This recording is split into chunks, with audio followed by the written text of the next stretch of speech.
खामनाई ने ट्रंप को करार दिया सबसे बड़ा मुजरिम। अमेरिका की मकरूह चालों को किया बेनकाब। न्यूज़ 18 के डिजिटल प्लेटफॉर्म में आपका खैर मकदम। मैं हूँ आपके साथ मुदस्सिर मीर। ईरान में हंगामा आहिस्ता आहिस्ता कम होता दिखाई दे रहा है जब से ट्रंप ने ईरान पर हमला न करने के इरादे का ऐलान किया है। खामनाई की अथॉरिटी को चैलेंज करने वाले सड़कों से गायब हो गए हैं।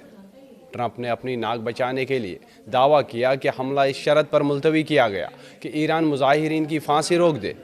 ट्रंप ने एक कदम आगे बढ़कर ईरान का शुक्रिया भी अदा किया। ताहम अब ईरान के सुप्रीम लीडर खामनाई ने अब अपनी खामोशी तोड़ते हुए दो टोक अल्फाज में ट्रंप को मुजरिम करार दिया है। खामनाई ने ट्रंप को किया बेनकाब।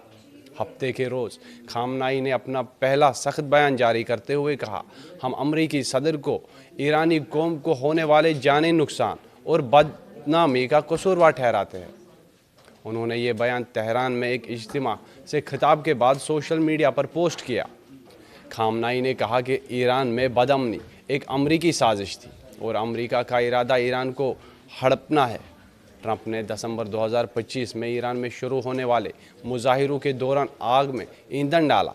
उन्होंने मुजाहिरीन को ईरानी सरकारी दफातर पर कब्जा करने के लिए उकसाया।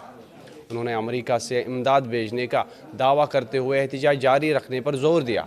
ताहम ये सिर्फ दावे के अलावा कुछ नहीं था, क्योंकि कोई इमदाद वहाँ नहीं पहुँची। इसके बजाय ट्रंप के उकसाने के बाद बहुत से गैर मुस्लिम मुजाहिरीन सड़कों पर मारे गए। ट्रंप ने ईरान पर हमले की धमकी भी दी, लेकिन जब खलीजी ममालिक ने मुतफ़िका तौर पर जंग के लिए अपनी फ़ज़ाई हदूद फराहम करने से इनकार कर दिया तो वो पीछे हट गए।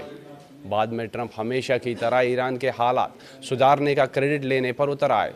अमरीकी सदर ने दावा किया कि उन्होंने ईरान को फ़ोन किया था और वाज़ह तौर पर कहा कि वो हमला नहीं करेंगे, लेकिन उसके बदले में 800 मुजाहिरीन को फांसी रोकनी होगी। ट्रंप ने अपने स्टाफ से भी बारहा ये दावा करवाया कि उन्होंने ईरान में बड़े पैमाने पर कत्ल-आम को रुकवा दिया है। ताहम ईरान ने कभी इसकी तस्दीक नहीं की। अब खामनाई ने ट्रंप को मुजरिम करार दिया है।